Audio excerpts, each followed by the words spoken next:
I den her præsentation, der skal vi koncentrere os omkring albue og overarm, og det skal vi ved at kigge på programmet er, at vi skal kigge på ledforbindelserne relativt kort, altså articulatio cubiti, articulatio radioulnare distalis og de led, der ligger i det.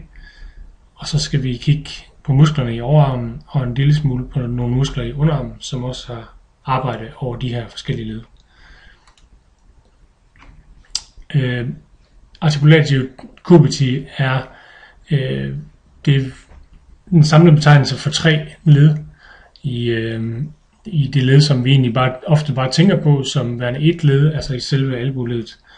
Og der har vi jo articulatio humerulnaris, som er det primære hængselsled, og der flektion og ekstension foregår. Det er jo så imellem humerus og ulna, og hovedet er trochlea humeri, og skålen er incisura trochlearis ulnae.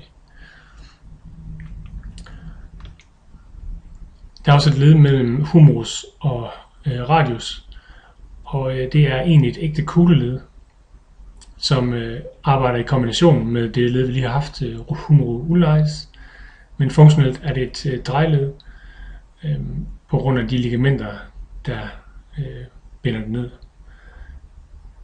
Hovedet der er capitulum humeri på humerus, og skålen er fovea reticularis capitis radii. Det tredje led i articulatio cubiti er ledet mellem radius og ulna, det proximale af dem, articulatio radioulnaris proximalis, som er et ægte kombineret drejled, hvor supination og pronation primært foregår. Det er kombineret, fordi det arbejder sammen med radioulnaris distalis, som er den distale ledforbindelse mellem radius og ulna. Hovedet er circumferentia articularis capitis radii på radius og incisura radialis ulnae. Det sidste led, vi skal have med her, det er, som vi nævnte, articulatio radioulnaris distalis, som arbejder sammen med radioulnaris proximalis om at få plads til bevægelserne pronation og supination. Det er et drejled, og hovedet er circumferentia articularis ulnae, og skålen er incisura ulnaris på radius.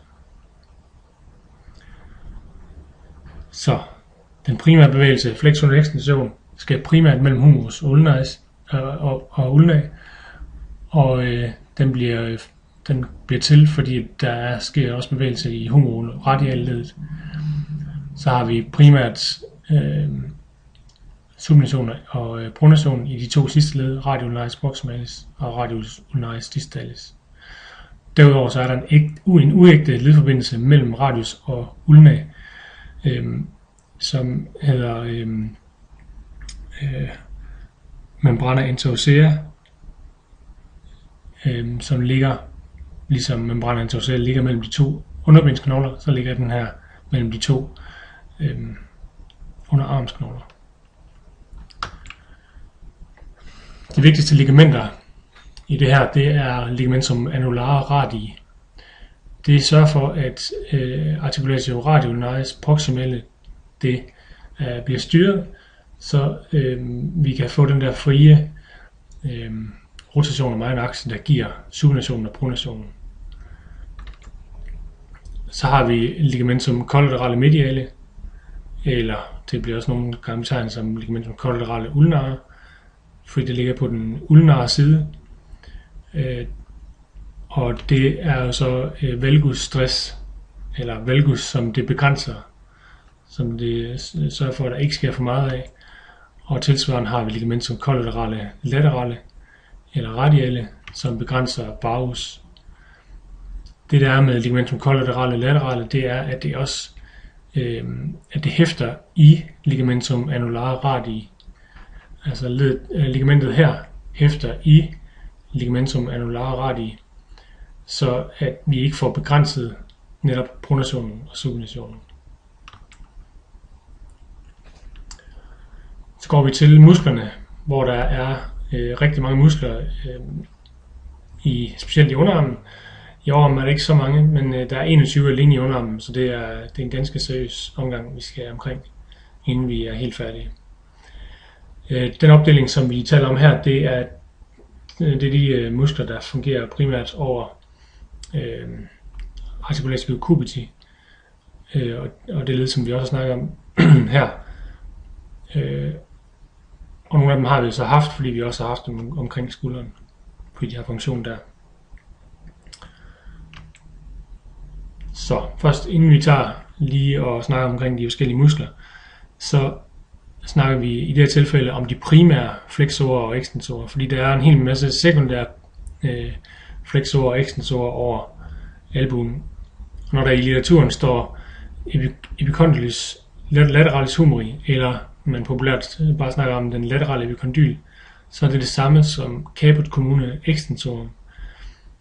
Fordi det sidste, det betyder det fælles udspringssted for ekstensorerne. Og det er så det punkt, som er relateret til tennisalbuer, når vi snakker klinikken. Når der står epicondylus medialis humeri, så er det den mediale epicondyl på humerus, vi snakker om, og det er det samme som caput commune flexorum, altså fælles udspringssted for flexorerne. Og det er så til gengæld relateret til golfalbuen. Hvis vi starter med at kigge på de vigtigste flexorer, så er brachialis den mest profunde. Det er også den stærkeste, og det er den der kapselstrammer på forsiden af articularis cubitus. Den innerverer sig nervus musculocutaneus, og den udspringer fra den anteriore flade på humerus og hæfter på tuberositas ulnae. Det vil sige, at den arbejder kun i selve albuledet, eller i selve hængselsledet. Så har vi biceps, som vi har været forbi før. Den laver jo så, udover at den laver flektion, så laver den også supination. Den er også innerveret af nervus musculocutaneus. Den har 2 udspringsssteder, caput longum, som vi har snakket om fra tuberculum supraglenoidale intraartikulære forløb, og så ned igennem sulcus intertubercularis og caput breve fra processus coracoideus. Den hæfter primært på tuberositas radii og kan derfor lave supinationen, fordi det er radius, der bevæger sig omkring ulna. Derudover så hæfter den som en aponeurose i antebrachiums fascia, ligesom vi kender det fra tensor fasciae latae i låret. Derudover så har vi også brachioradialis som en flexor, vigtig flexor i underarmen, eller i albuledet. Den kan stille også underarmen, det vil sige, og det kommer lige tilbage til, hvad det betyder. Den er innerveret af nervus radialis, kommer fra crista supracondylaris lateralis, altså den kant, der er lige over den laterale condyl på humerus, og den hæfter på lateral siden af processus styloideus radii, distalt på radius. Og den udgør den laterale overflade superficielt omkring albuen.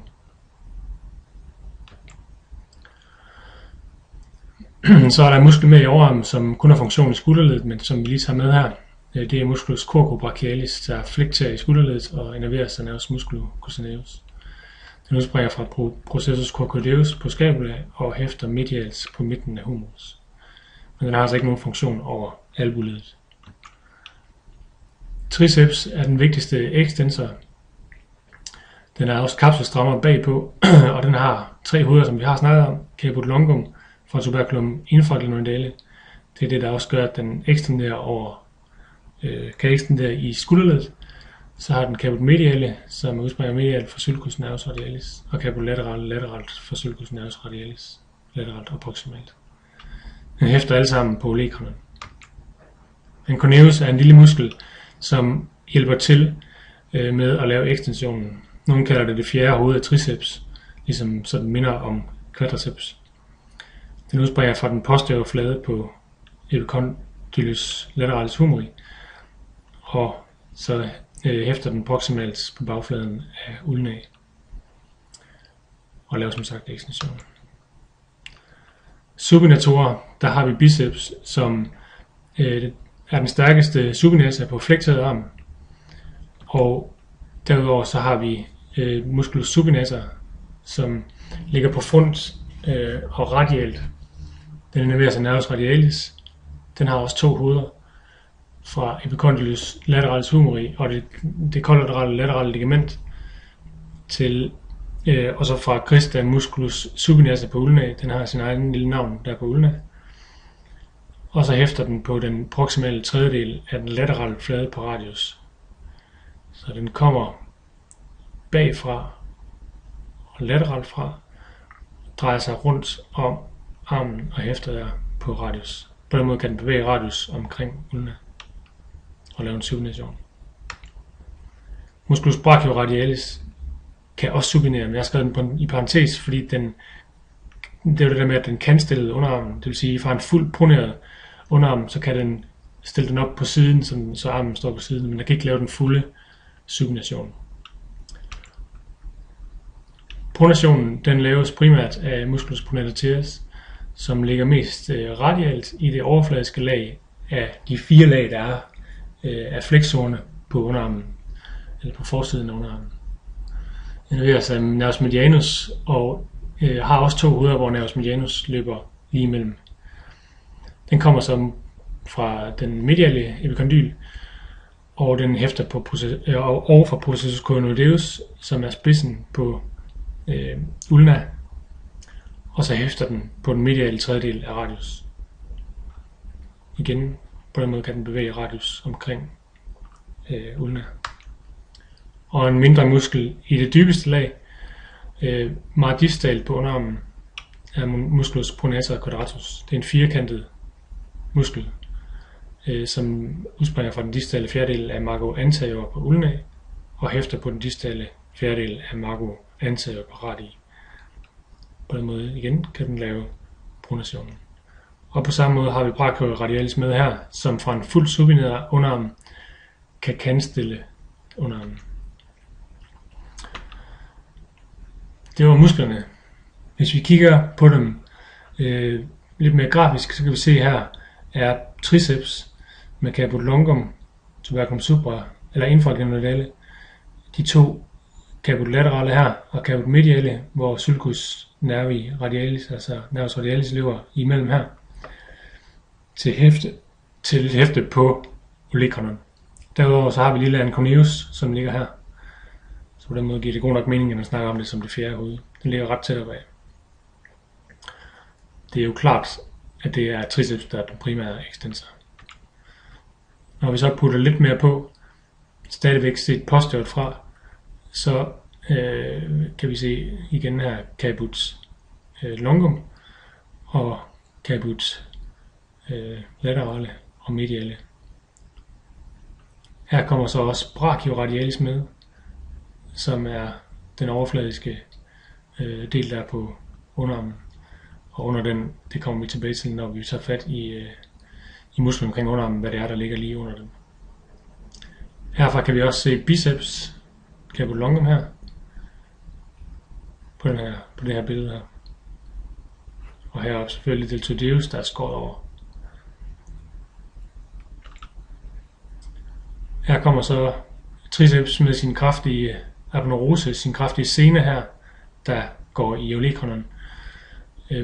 Og vi kan se her, hvordan deltoideus den klemmer sig ned mellem brachialis, som ligger her, og biceps, som ligger der ned på tuberositas deltoidea.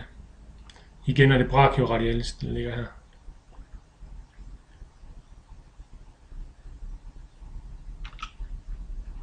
Så kigger vi forfra i stedet for. Her er det lange hoved biceps ned igennem sulcus intertubercularis op fra tuberculum supracanodale heroppe et sted, hen over caput, ned igennem her. Og så har vi skåret den over, eller de har skåret den over, noget lavet her. Så ligger her profundt, ligger brachialis, som kraftig flexor, der går ned i dybden og ned på tuberositas ulna. Her på medial siden kommer så triceps til syne, og her har vi den musculus subscapularis. Så har vi puttet lidt flere ting på. Nu er både det mediale hoved af, eller det caput breve af biceps kommet på, og her er caput longum, der løber ind under deltoideus. Den der er skåret over her er og foldet væk er incisionen for pectoralis major, og den vil så fortsætte herinde over ind foran på den måde der. Her kan vi se den aponurose, der går ned og i underarmens fascie, og det andet går så dybt ned i underarmen, det andet hoved. Her har vi skåret det over, igen aponurosen ned i fascien, og det andet hæfte ned her. Det er jo de to muskler, eller de to hoveder, der har samlet sig inden, og så går der en lille del derned og en lille del derned. Så har vi brachioradialis, der ligger her, og så har vi nervus medianus, der kommer ned lige her. Og så var der noget med pronata teres, den ligger lige her. Det er højre arm supineret, vi ser. Så her ligger man nervus medianus og nervus radialis, der går igennem musculus supinator, som ligger på fund her. Hernede ligger også pronata quadratus, som vi snakkede om, dybt i det på forsiden af underarmen. Og brachioradialis går helt herned til lateralt på radius. Bagfra har vi skåret en del muskler væk og kan se supinator, der ligger her og snor sig omkring radius. Det er den, der lige er snakket om her. Så har vi vi kan lige tage ligamentum annulare radii med, der ligger rundt omkring radius her, og ligamentum collaterale radiale, der som sagt hæfter ned i ligamentet der, så det stadigvæk er muligt at lave pronation og supination. Så har vi proneret højre underarm og ser den stadigvæk forfra, og så får vi at se, hvordan nervus radialis den går igennem med musculus supinator her på hver sin side her. Og det er sådan set det mest interessante, der er lige at kigge på her. Ja. Hvis I nu har nogle spørgsmål, noget der ikke giver mening i forhold til det, jeg har sagt, så tag dem endelig med til timerne.